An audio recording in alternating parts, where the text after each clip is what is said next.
Here we are. This is it. Hey, everybody. How's everybody doing? We'll call this the alpha, beta version of Newsshooter Weekly. And I'll here be we are. alpha. He'll be beta. That's good. Well, I'm Jem Schofield of the C47, and I'm here with Matt Allard and Erik Naso. If you follow Newsshooter.com and you read the articles and you see the shows coming out of NAB and out of IBC and everywhere else around the world, then you will know these two gentlemen. I have broken bread with them many times, known them for many years, and I'm very excited because we are going to give this a go and do a weekly show. And we've got some people already showing up. Benjamin in the chat, and this is really good that we have an audience. And I think what we should do is start with brief introductions from both Matt and Erik. And when we do that, if you could tell us not only what you do for Newsshooter and Newsshooter.com, but also what you do in your regular lives for work, I think that would be great. And why don't we just go ahead and start with you, Erik, and tell us a little bit about what you do. Is that cool? Let's do it. Hey, that's cool, man. Thanks, Jem. I'm broadcast DP at NBC7 here in San Diego. So what does that mean? Well, I basically shoot and edit commercials, news image promos. Pretty much my product is the news department. What they create, what they do, I promote them in 30, 15, 5s and 10-second spots. So if I'm not doing that, I'm here pounding the keyboard, writing articles and doing reviews on what's going on Newsshooter.com. So busy, busy, busy. Yeah, and I should mention that as with many people in the world, we are all working from home. So you may hear little things here and there. That's kind of part of also us getting our feet wet, our sea legs here with the show, and we'll start to dial this in. We also don't know 100% if this is going to be the final time for the show and final day. We're still sorting all of that out, but this was the time that we were all available. So we decided let's go ahead and launch it off this week and make sure that we had this format in place. So Matt, tell us a little bit about yourself. I'm a freelance DP based out of Tokyo, Japan, and I specialize in corporate commercial TV shows, documentaries, nature, wildlife, things along those sort of lines. And I'm also the editor of Newsshooter.com. So I think it's important that everybody remembers that Erik and I are just doing this in our spare time. Newsshooter doesn't have any full-time staff or employees. We're just solely doing this in our own time when we're not actually working. It's a little ridiculous that you create that much content on a regular basis, and you've got full-time jobs and traveling, maybe a little less now than before, but definitely traveling. So I think first of all, why don't we just talk about collectively together why this idea came out for the show? Because we've got a lot of articles every week. They're coming out on the site. They're very in-depth. The reviews are ridiculous in terms of how much you guys put into them. But why are you excited about doing a weekly show? And what do you guys want to accomplish with that? What's kind of the idea behind this? I just think it's fun. I think it's fun to connect in another way. I think it puts a face on the articles that we write. And other thing is I kind of miss the engagement that Matt and I were having when we go to trade shows and we were doing all those running around. Well, this year with COVID globally just hammering everyone, we didn't get to do that this year. So it's been kind of rough. And I just think it's another way, just like I said, to connect with Newsshooter audience and maybe pick up some new people along the way. Yeah. And you're early in the morning over there, Matt. I mean, I should mention that both Erik and I are on Pacific time. You are in Tokyo, so you're just starting your day, and it's early, right? It's just past 8 a.m. on a Friday, so yeah, I'm in the future. Yeah, well, that's good. We need to have somebody in the future, especially when we're talking about gear and tech and things like that. For me, it was really important when I first started coming to the site to understand that you guys were working professionals. I think that was very obvious from the beginning, but I think that what's going to be great about this show is that it gives an opportunity for us to take a look at some of the work that both of you do, but also to talk about other people's work. And none of us want this to just be, we're only talking about gear. We're going to be talking about tech. We're going to be talking about craft. We're going to be talking about what it means to be a working professional. I'm going to be the one that's moderating the chat here, so it would be really helpful if you have questions once we start to get into particular topics. If you put an @Newsshooter at the beginning of your question mark at the end helps as well, because I'll be switching all of these scenes and I'll be looking at the chat and I'll be feeding the questions to both Matt and Erik. And I think that's the way we're going to do it. But one of the things that we discussed doing this week was actually, as I said before, taking a look at some of your work. So I have some stuff here, both from Erik and from Matt, and I'd really like to start with you, Erik, if that's okay, and talk about a recent project that you're working on. So I'm just going to bring up this wide here, and I'll have you start talking about what this project is, break it down from a production standpoint, what maybe the challenges were, and please feel free, both of you, to acknowledge the challenges that are not only there from a regular production, but of course, because we're living in a pandemic and COVID-19, dealing with talent and crew and everything else, how you handled that. Sounds great. Thanks, Jem. Well, this is a still shot, BTS shot of a weather promo that we're working on. We actually shot this a few months ago. I'm telling you, just getting out and shooting again was like, it was amazing. It was like Disneyland, right?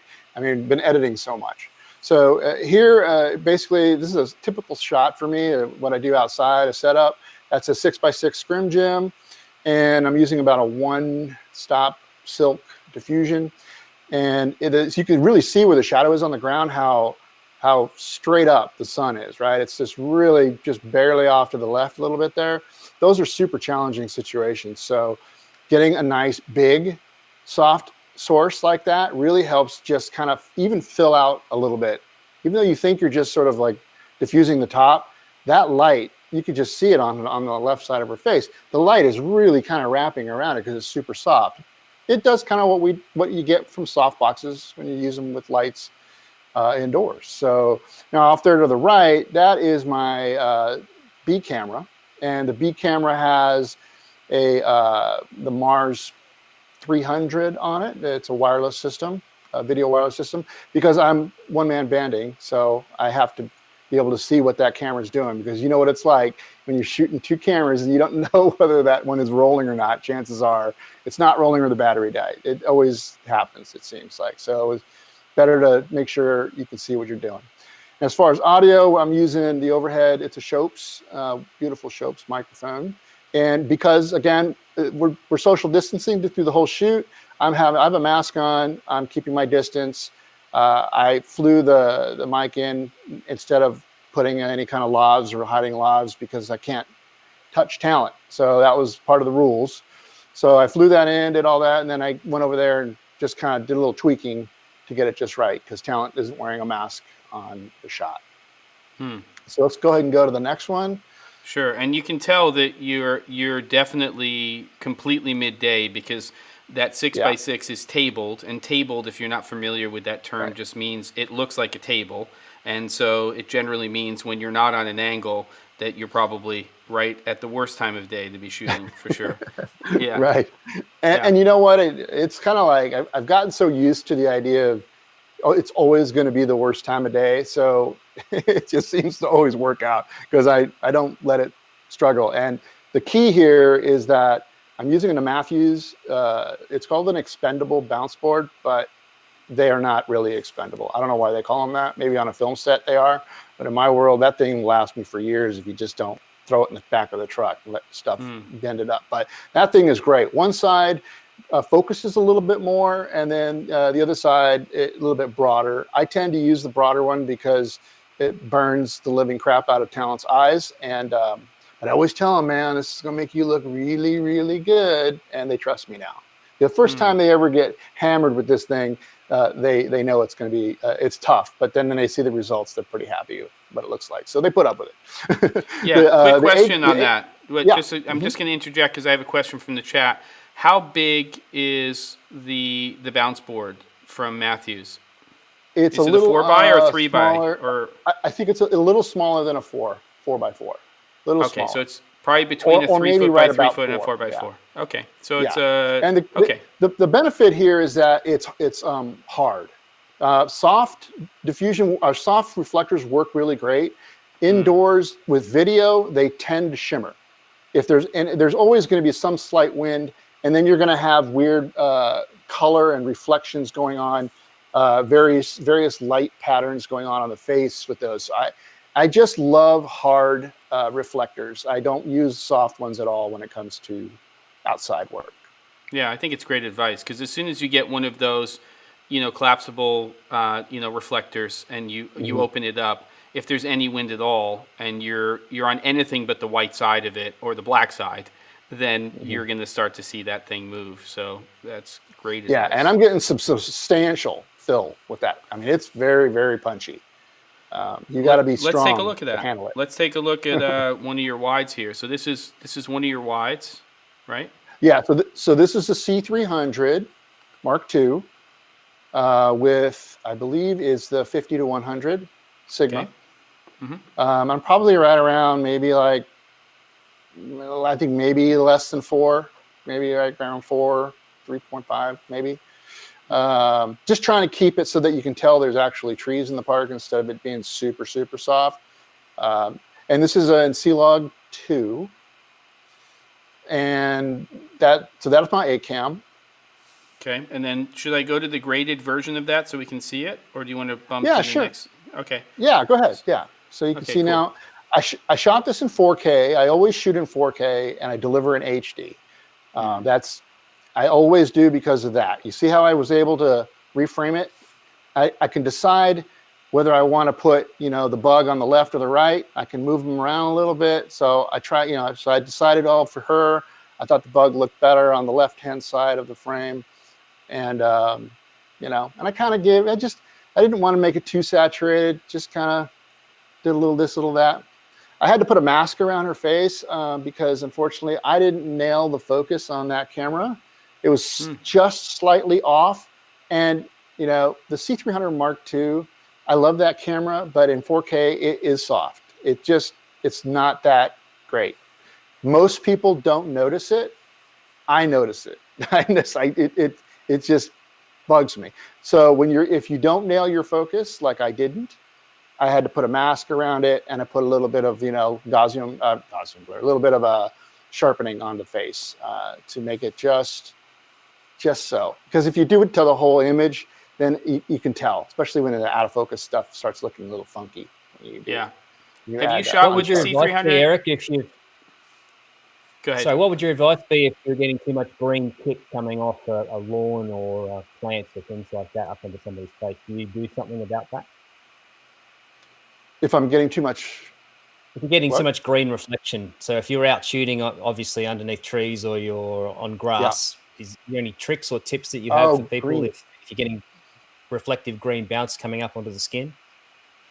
I haven't noticed that too bad. And actually, somebody else mentioned that to me the other day, and I thought that was a really great idea. And I'll probably try that next time, is to put, some kind of like white down right underneath talent. Because that's really where it's going to happen, especially because you're getting, with the overhead, it's going to push light in and you're going to get some bounce. But I haven't really noticed it too bad. And you kind of like spill, you're going to get it in a green screen always because it's so punchy. But I haven't really had too much of a problem with that, actually. Interesting. Yeah, so, I mean, sometimes we'll put Duvetine down, under talent. But I think that shot, even if there was a little green spill, it's motivated because you can see the environment. So it's not like you don't feel the environment a little bit. But, Have you shot with the C300 Mark II yourself, Matt, at all? I know it's not your main camera, but have you done any production with it? Yeah, a couple of times on a few productions, mainly just because that's what the client requested because they'd shot on these cameras previously. So Yeah. sometimes in corporate situations or things like that, they'll say, okay, we want to use these particular cameras, so I'll have to rent like two of them or whatever Yeah. to use them. So, yeah. Yeah, I agree with you, Eric. I mean, I think that particular camera, if you start to compare it to newer sensors, even the C500 Mark II, and from what I'm hearing, the C300 Mark III, but even sort of, some of the other manufacturers in that previous generation, FS7, FS7 II, it does produce a beautiful image, but it tends to be in 4K a pretty soft sensor, which is an interesting jump for people who were using things like the C100 Mark II, which was an only HD camera, but it was a 4K sensor, and it was always a very sharp image in HD. So I agree. I think we're seeing an evolution, though, with Canon, and we're seeing much sharper sensors now from their newer crop of cameras, from what I can see. This new sensor, the new sensors are better in the Canons, and even like the C200, I believe, uses the new sensor that they were sticking in the other cameras too, and you can tell the difference. I mean, UHD on that camera looks great. Yeah, it's an interesting camera because for me, when you're recording internally MP4, I find it to be a little soft. But if you are recording in Cinema Raw Light with sharp lenses, I mean, it's almost night and day. I mean, it's the downside of that camera that we all know. It's not a 10-bit camera when you're recording to SD cards, so be like a little more oomph in there. Let's go to your B camera shot and take a look at that and walk us through that a little bit, even though you've talked a little bit about that bounce and stuff like that. Yeah, so this is the Z Cam. This is the F6, E2 F6, Z-Log 2, I think. Keep adding new numerical numbers now on all these log. Definitely looks different than C-Log from the Canon camera. So, and especially look at the dress. If you can go back and forth, see how different the hue is on the dress. The background tone of green has a little bit of limey in it, and that seems to look pretty close. So you can kind of get an idea that that's where my work is going to be when I have to match these cameras. And that's kind of how I roll when I shoot. Generally I can get two cameras that are not the same to match up fairly well. You just have to sort of find the colors that each camera, does. And what for me, the dress is actually more accurate with the Z Cam than it was with the Canon. And I used a chip, I used a gray card, and I was out there shooting gray cards, so both cameras would have the same white balance. And I was kind of surprised. I was like, wow, the Z Cam, I felt like it was more natural. It was more true to what the dress color was too. So that was interesting. So you kind of learn a little bit more about cameras, but the skin tone on both of them, super easy to dial in. They were both very, very similar. But it's interesting, right? And when you find cameras that they tend to do that, where you'll see one color or two colors that, maybe the yellow channel is just like, oh wow, the yellow's more orangey on this camera, and the other one's a little more limey, So. Yeah. Do you put up a color chart or anything for reference, or are you just going by eye now because of your experience? I do color charts on occasion. Most of the time, I just go by eye. It works either way. If I'm dealing with the colors that are only in the scene, like the ones that are, if I put up a color chart, right, and I matched all the color chart, then sometimes other things go off, right, because it's not the same camera. So I find that, like I said, I try to find the biggest difference between the two cameras in color, and then just attack that color and try to make that one match whatever I think is actually more true, like that I remembered what her dress looked like. But yeah, I mean, it's always advisable to throw up a color chart. Then you have all your chips, and that's the smart thing to do. Maybe I'm not so smart all the time, right? But you're also generally the person cutting that, right? So you're usually the editor. Yeah. So if you're handing your footage over to an editor, then maybe rolling on a chip chart makes a lot of sense, especially if you're using cameras that don't match, or you didn't get to black balance, or whatever the situation is. not everything can be in a mirror, Matt, where it black balances between frames. Okay, so let's play down the spot that you did, because I know we have that queued up. Hopefully it'll play back properly for everybody over there, and we'll come back from that. It's just a little over 30 seconds, and then we'll see if there's any questions on that, and then I want to jump into your project, Matt. So let's see what happens. Even when so much around us is changing, you can count on NBC7's First Alert weather forecasts. We're tracking hour by hour the best times for your outdoor activities. And as temperatures soar and winds pick up, First Alert Doppler 7 keeps your family ahead of changing conditions by tracking any wildfire smoke. For us, it's not just about the numbers. it's about how the weather will impact you. First Alert weather on NBC7. Coverage you count on.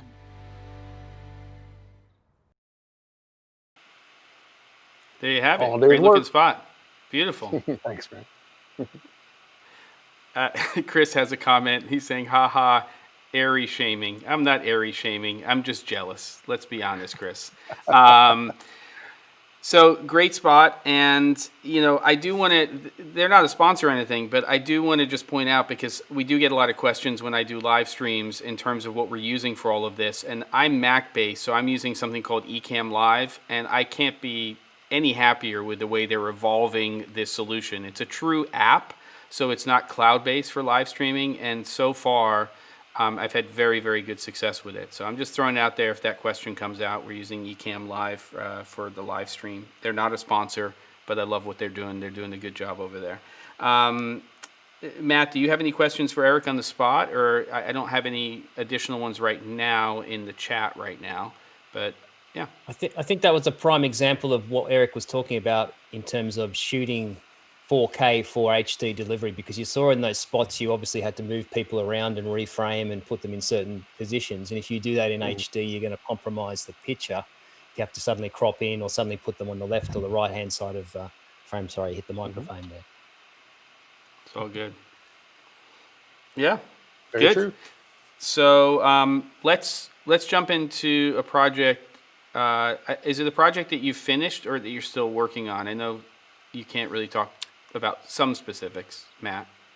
No, it's actually finished now. Finished up, I think, about 2.5, 3 weeks ago.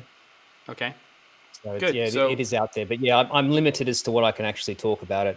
Obviously, because with a lot of corporate stuff, you sign agreements, and so what I can actually talk about is limited. But I'll do my best. Okay, good. So So, yeah. Go ahead. So this was a project that I got contacted about in the middle of COVID. So it was pretty much a last minute thing, and it was for a very, very, very big corporation, and it was quite a substantial budget for this.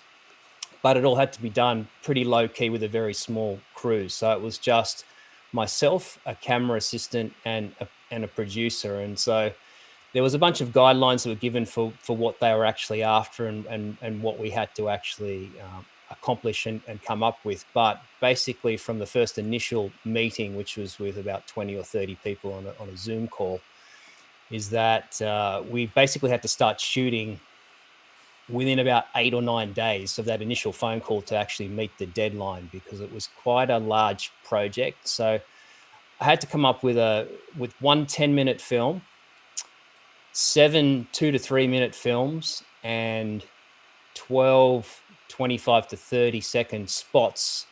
And all these had to be, I had to edit all these, put it all together, produce it, grade it.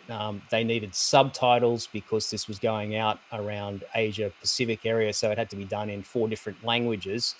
So all up, it was about 60 or 70 spots that had to be completed for this in a pretty short sort of time frame. So it was a difficult project because, as I said, it was in the middle of COVID. So we had to be very careful in terms of, contact between people and obviously crew sizes. And for the place that we were actually shooting in, it wasn't actually open yet. So they had limited people there that we could film and limited things that we could actually do. And so there was no time with this for any pre-scouts. I got to see the location basically the afternoon before I had to start filming.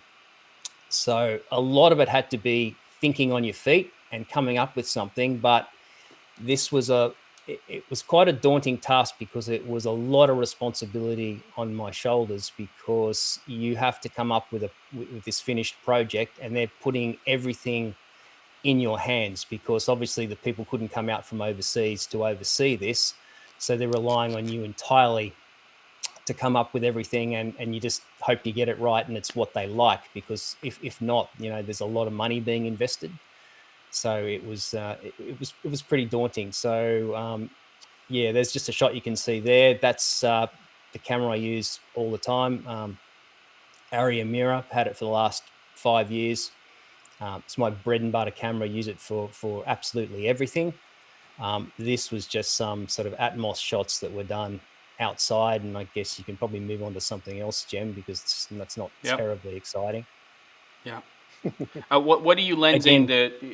What are your go-tos on the Amira in terms of, are you primarily shooting primes or zooms? If zooms, are there more than one that are in your kit on a regular basis? How do you, what's sort of your standard kit?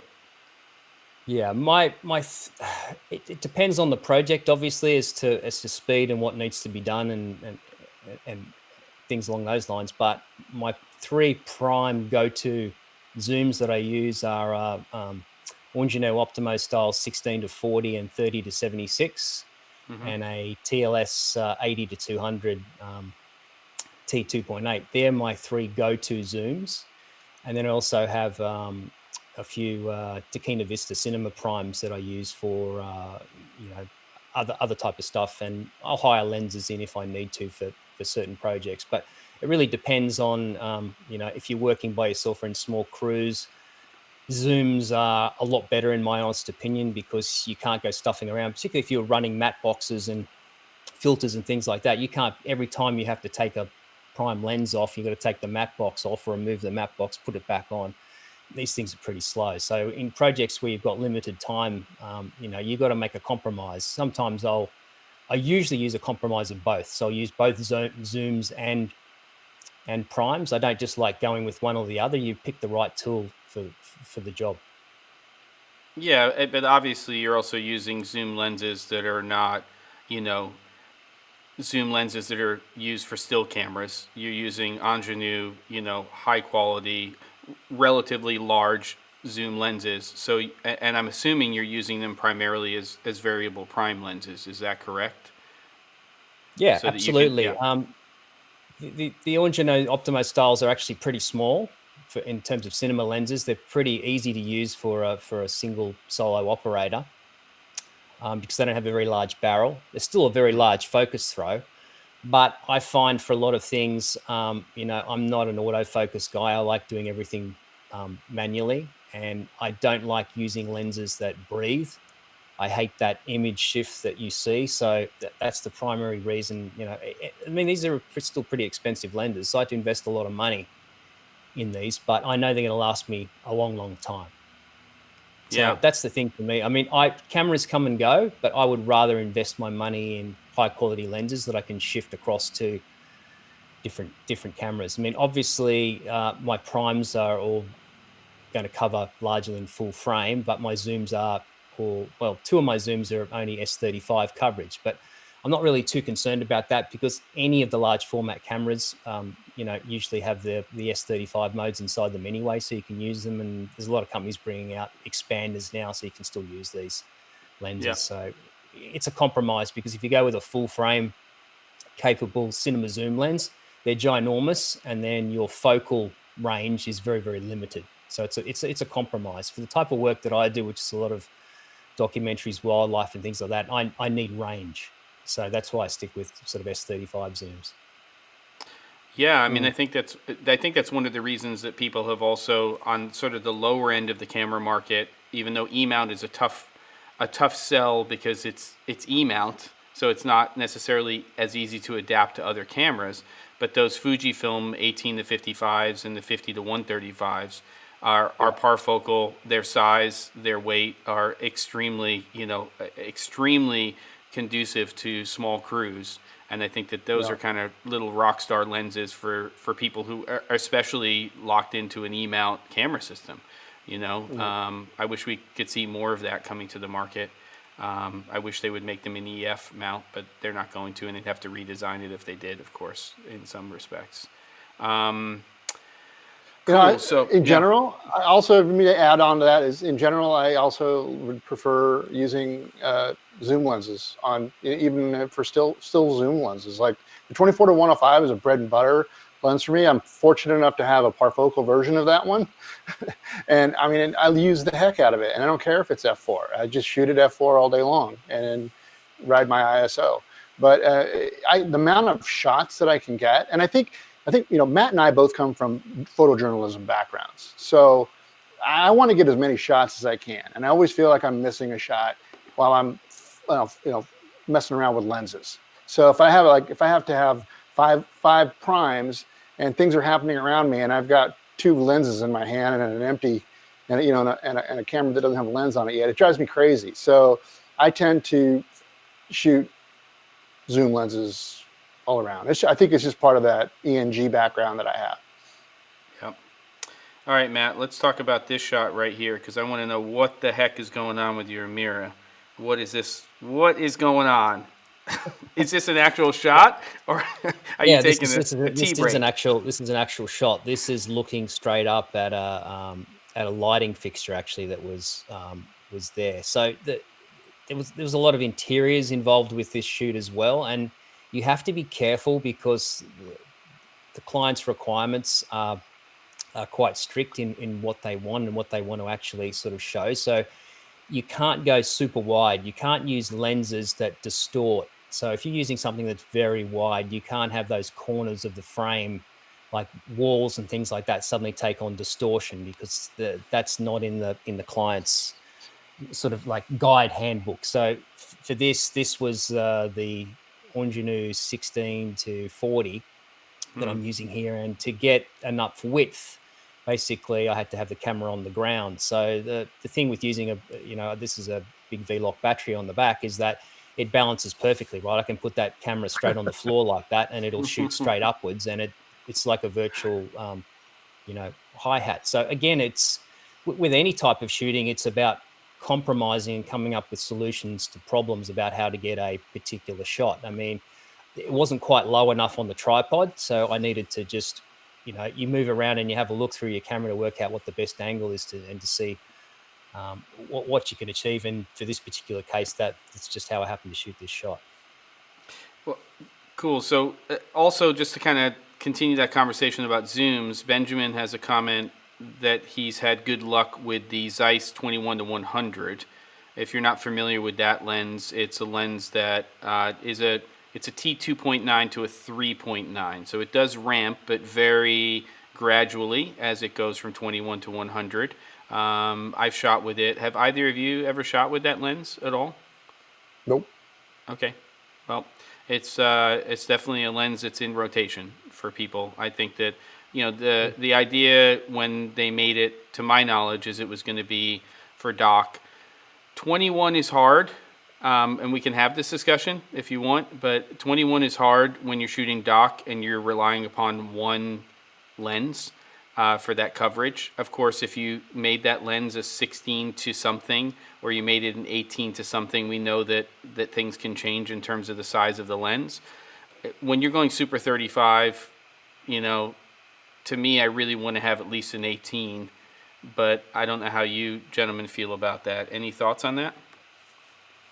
Yeah. I generally don't shoot too wide, but, I can understand if you're doing project work where you're similar to like what Matt's doing, where, you need to shoot a lot of more real estate, right? You need to get the big view.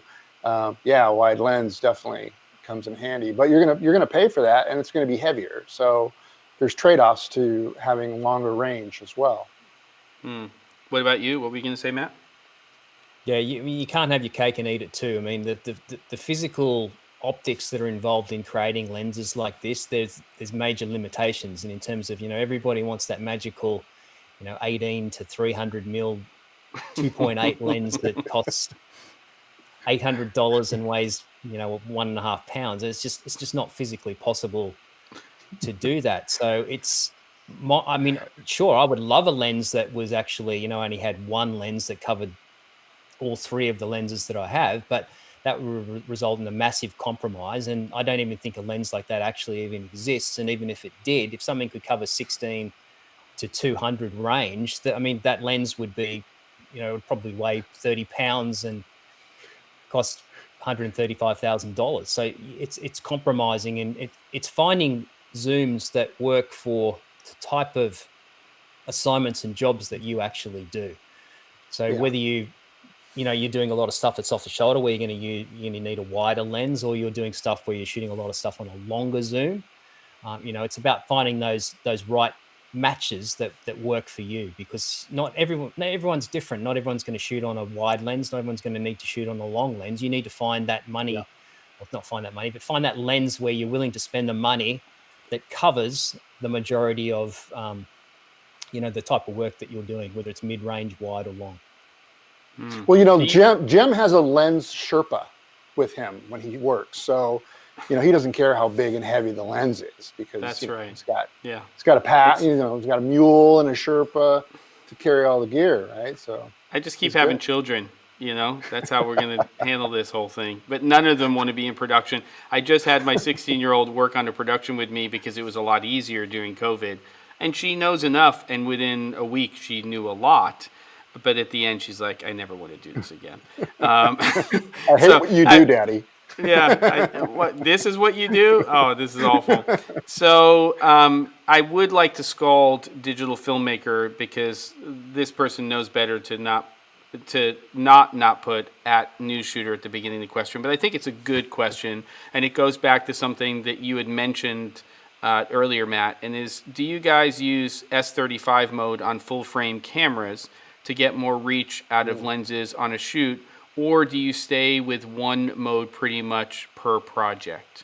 Either you want to talk about that? I would jump around. If I needed it, I knew it. I knew that was going to happen. All right. I'm going to give Matt the floor first this time. We'll go to both of you. And you go first, Matt, this time. Absolutely. I mean, I would jump around and use whatever capabilities the cameras have. I mean, obviously do the testing, because every camera is different, to work out whether, S35 is actually, or a crop mode on that particular camera looks good, because on some of the cameras it looks horrible. On other cameras it looks better. So it depends on, again, what work you're doing, and whether the shot is something that's only going to happen once. Then it's better to get something than to get nothing, and to have something that's maybe a little lesser quality. But yeah, I wouldn't just stick to one particular mode. I don't get this whole fascination with, I have to shoot full frame, or, that's it. That's the full frame look. I have to shoot full frame. Use whatever's at your resources there. Toggle between the different modes, and you're going to get more versatility out of that camera that you're using. Erik? Yeah, I think I think you nailed it right there. Always know the quality of your sensor, your camera, what it looks like when it's going into different modes. I think especially we were dealing with a lot of, like, say, the 120 frames per second stuff, where it starts getting soft, and you can see the limitations to smaller cameras or less expensive cameras, their performance. But see, sometimes shooting, using the crop sensor or getting 120 frames, and it might not look quite that as good, but if the shot is really, really interesting, and it in itself is just really great, people won't nitpick that it might just be a little softer, or might not have the resolution. So I think that also has to, sort of be in the balance there. Is like, is it that great? I mean, is it really going to be a great 120 shot, or is that punch and crop mode thing really going to add to your story, or what you're just trying to say with your image? Cool. So let's take a look at a couple of hero frames. They're just stills from the project that you're working on, Matt, and just tell us a little bit about these, and as much as you can remember. Well, that's for camera movement first. So is this first, before we get to those hero frames, was this a piece of equipment that you used quite a bit on the shoot, or was it just for this location? No, this got used quite a lot for various reasons, mainly because, things can look fairly static in large spaces. And in this area, there was, due to COVID, there wasn't any people in there. So the areas are pretty stale and not terribly exciting. So it's to add a lot of movement to it. So this is actually interesting because I'd actually hired another jib from Tokyo, and then the location of this shoot was about 6 hours away from Tokyo. So we went down there, and then for 3/4 of the first day that we were using the jib that I initially hired, it was working fine, and then it had a fault where it was slipping, and the head would shift and go down. So it was pretty dangerous. We were actually shooting right over water when this sort of happened. So it was a bit of a scary moment. So again, with productions, it's not the client's problem that you've got something happens with a piece of gear. You have to sort it out. So we had to source another jib from Tokyo and get it air freighted overnight down to the location. And then this is quite a popular jib in Tokyo. It's an old jib that's from, I think it's called Euro Jib, I think is the company. So the thing was so old that there was no instruction manual or anything for it. We couldn't find anything about lines. So my assistant actually rang them up in Europe to try and find out some information about how we could put it together and how it works. And then it was so old that the people there didn't have any information, because the girl who answered the call was like young and said, I don't even know if we have that product. It doesn't seem to exist. So this is sort of like a pedestal jib, which is actually, it's pretty good. So it's got a hydraulic mechanism in the middle, and it's also obviously on wheels. So it was great for this location because it saves a ton of time, because you can just push it around, move it around, and adjust the height when needed, and you can sort of fold it down. So obviously for these shots, I'm running a wireless system on there, and also remote follow focus, because obviously you can't access the camera when it's up high like that. So the great thing about the mirror is I can just jump on my phone and I can change any parameters of the camera, change the ND, change the white balance, whatever I want to do, just on a mobile device there. And then so I had the camera assistant operating the jib, and I was actually pulling focus. So we would work out the shots in advance, and I was looking on a monitor, and he would operate, and we would, obviously there's no sound being recorded for these particular shots. So we're able to communicate and say, okay, go up high, okay, stop here, come down here. So that became, it was actually really good to have that. I'm actually sort of glad that the other one failed, because this was actually a way better jib to be using. Cool. And then let's take a look at a couple of these beautiful hero shots here. Ooh. Yeah. Yeah. Are you lighting this, or are you using the ambient light, or a combination? Is it practicals? No, this is lit, but there's also some ambient light in there. For this project, there was a lot of food involved as well that had to be sort of shot. And again, limited time because of COVID, so they had to bring in all this food, especially because there wasn't any actually there at the time. So we had limited time with these people and what we could actually shoot. So food is a tricky one. So if you go back to that shot just before, Jem. Sure. So for this one here, this is at a sushi counter at a bench. So it didn't look particularly good shooting from the front. So I'm actually behind the bench here. And it's actually not the room's not dark at all, right? There's a like a colored wall over there in the background. So what I've done here is I've just put up a very large light source, probably at sort of about the 1 or 2 o'clock on a clock angle from where you're seeing that position from that shot there. And it's just a nice, real soft sort of backlight. With food, I found, particularly if you're shooting slow motion as well, is that backlight makes a big difference in terms of getting that gleam on things. You don't necessarily want to use a hard light on food because it can look pretty ordinary. And because that light's coming in and it's angled towards the front, and then the background is actually just physically becoming darker, because obviously I'm adjusting the camera so that the background goes darker, so I can make it sort of stand out, and then I can also give it sort of a little bit of depth. So that's basically how I did that shot. Nothing super super difficult, really. It's just one light over there. It's just knowing where to place that light and your camera and working out what looks good through the viewfinder. Yeah, and I always say to people, when you see a portrait or you see an interview shot, and you want to start to break down and understand how that shot was lit, you start to look for the catch light, the eye light, because that'll tell you a lot. And then if we go to this shot of yours, if we look at shadows and we look at where the shadows are falling, it can cue you into, you said that 1 o'clock, 2 o'clock position. We can see not only what's in the frame and how we're backlighting on the hand, but it's just looking at that shadow. And that shadow will also tell you type of lighting, of course, because it's a very soft shadow as opposed to a hard shadow. So I think, going to places like Shot Deck and other places where you can pull stills from movies and other things like that, you can learn so much by just studying those individual frames. And it's sometimes easier to figure things out than trying to watch a whole scene. Is just take a single frame from that scene and start to break it down. But it's a beautiful shot. And then when we get to this second shot here, is that in the same location, the same space?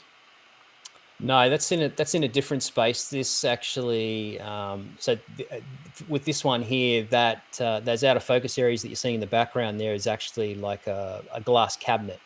I haven't put any additional light on there. That was actually, again, there was light. This was quite a dark space, but that cabinet was actually lit up by practicals in there. So all I've done here is this was somebody who was plating up expensive food on a table right in front here. And it was a pretty sort of tight space, but again, with limited time and everything, the light source here is basically like a very large flexible light source that's directly above his head almost, that's sort of shining down, because this is mainly shooting food that was below there that you can't actually see. So It's just trying to create something that's nice and soft, that doesn't look overly lit.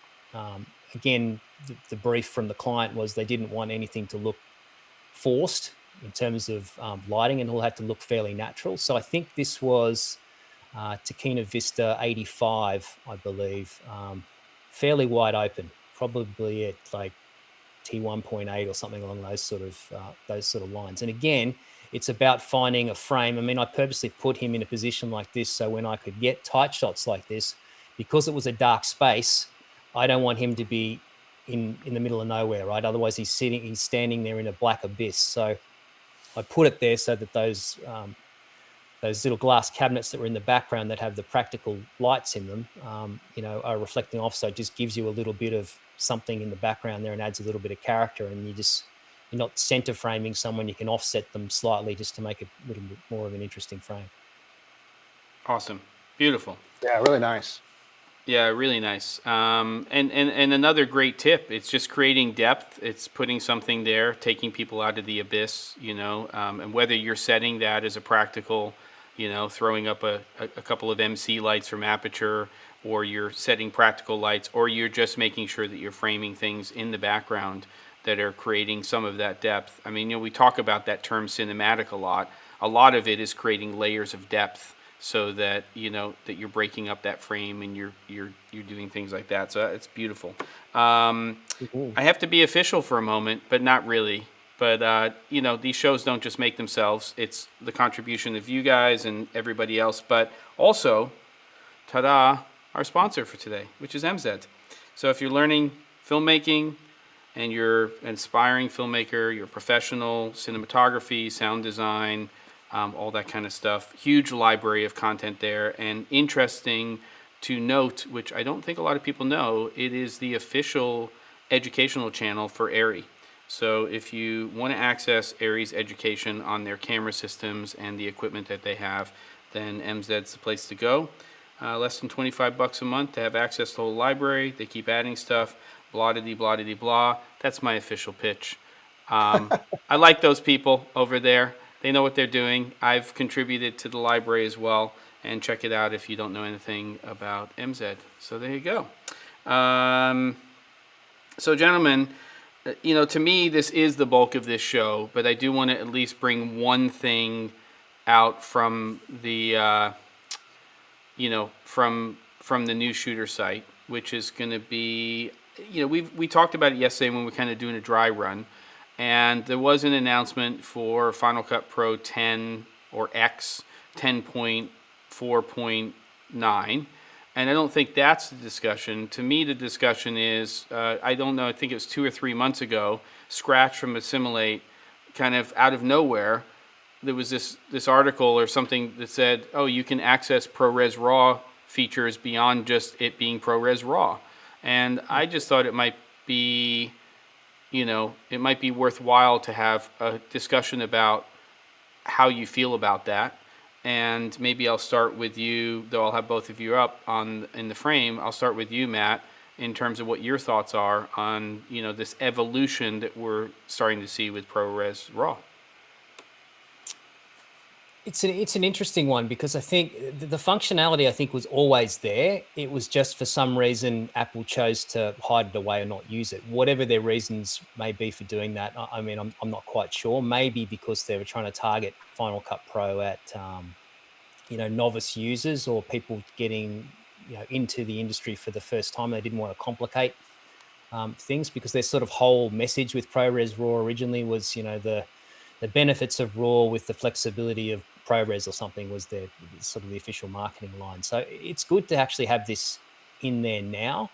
I think it may encourage more people possibly to use ProRes RAW because now they have those familiar controls. So anybody who's used RAW from other cameras would know that you can independently change the ISO and the white balance and the tint and things like that in post.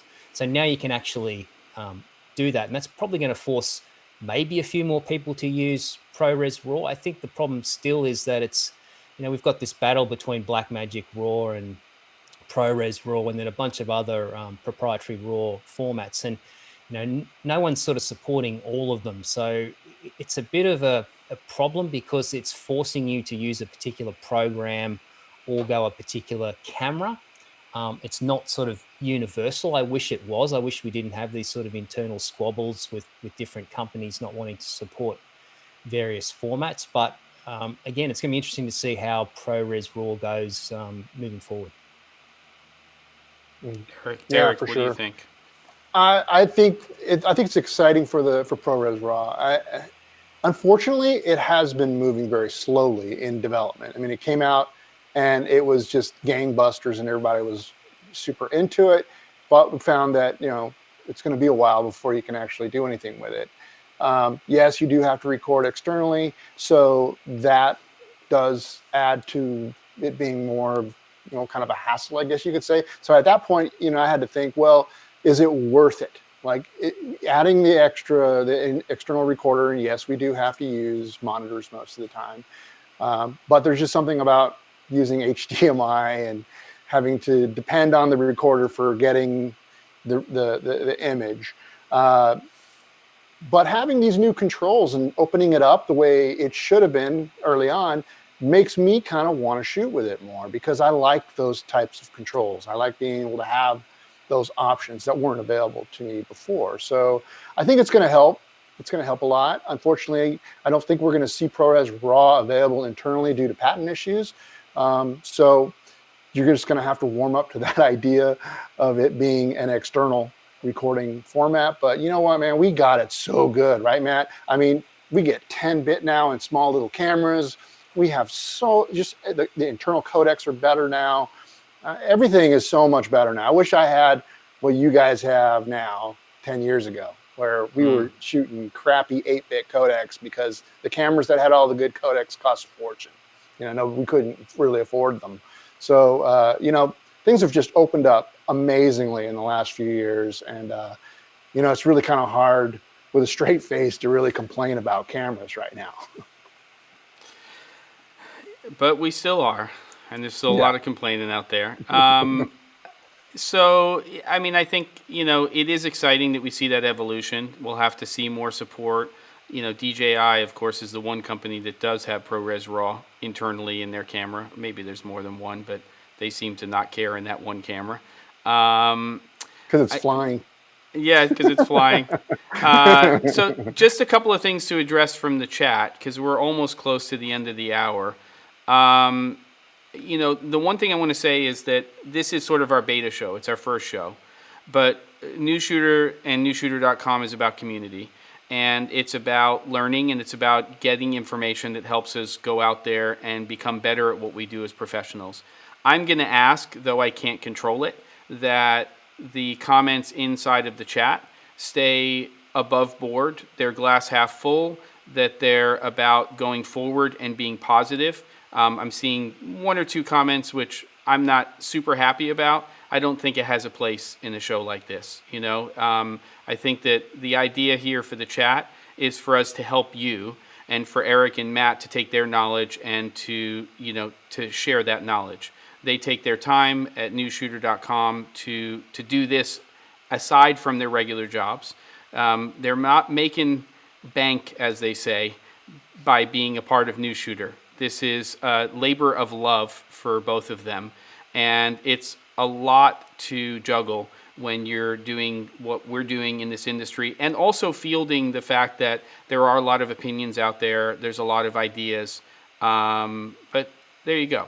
So with that said, I think there is a good question over here that I do want to bring up from the chat, which is, do you think, with all of the camera advances like Prores Raw and IBIS, that they're making shooters lazy or teaching them bad habits? Or do you think that, and I'm going to expand on that question, that if we learn how to use those things, is it making us have the capability of getting better content? Any feelings on that, either of you?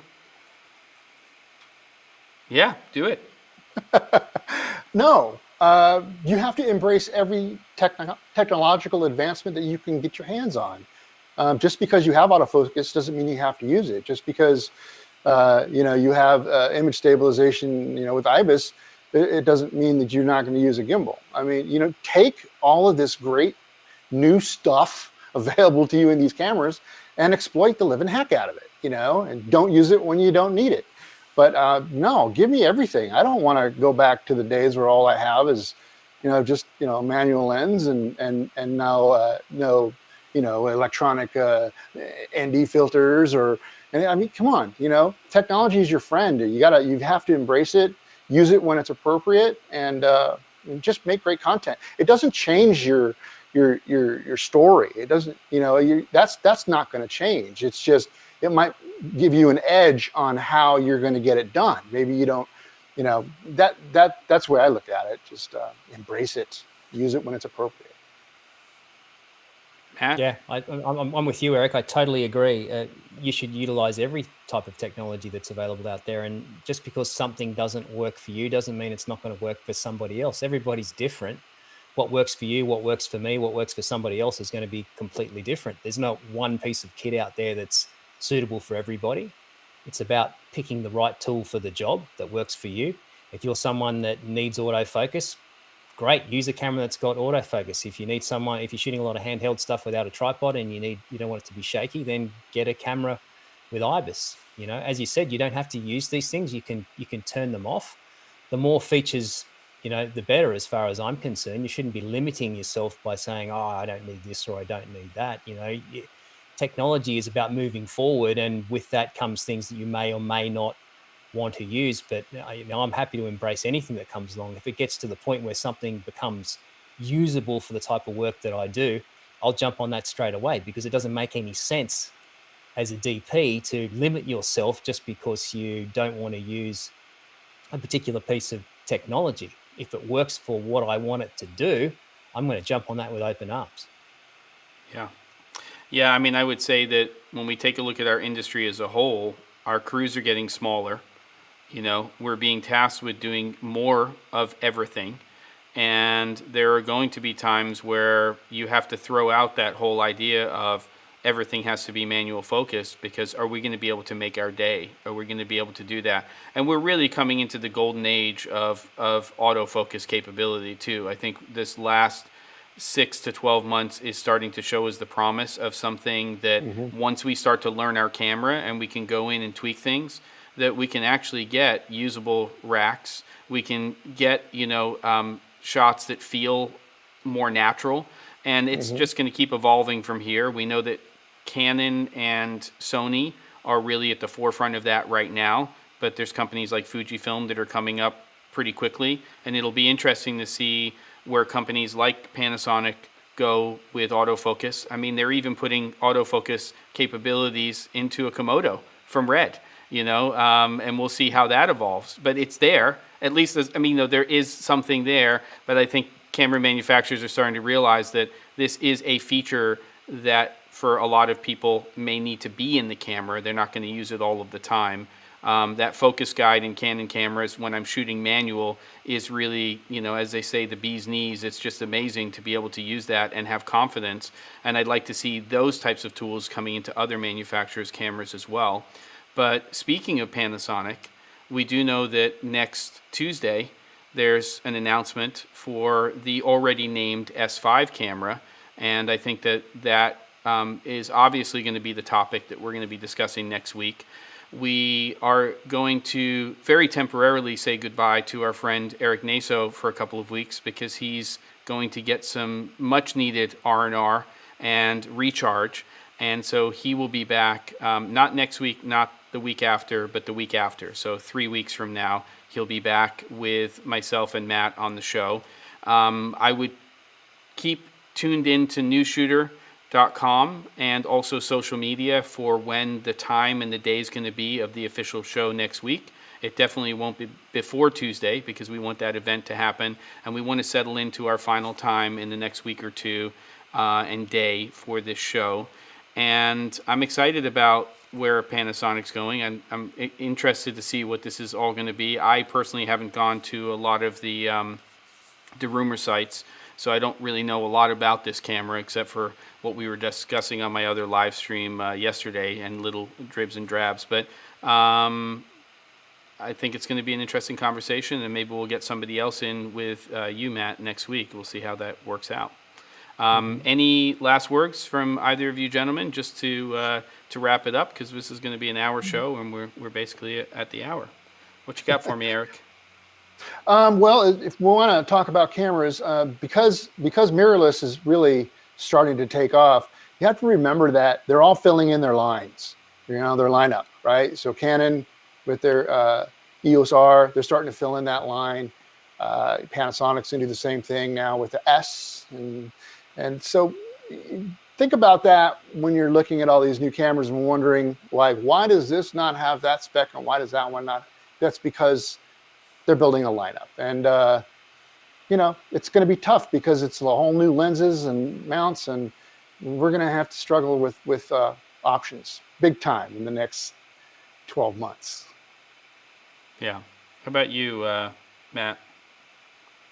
Yeah, glass is half full. It's not half empty. Try and remain positive out there. I mean, it's difficult with COVID and everything that's happening in our industry, but we need a lot more positive things out there, and there's a lot more important things than camera and technology, and to be complaining about those things. Look at the positive sides. Everything is moving forward.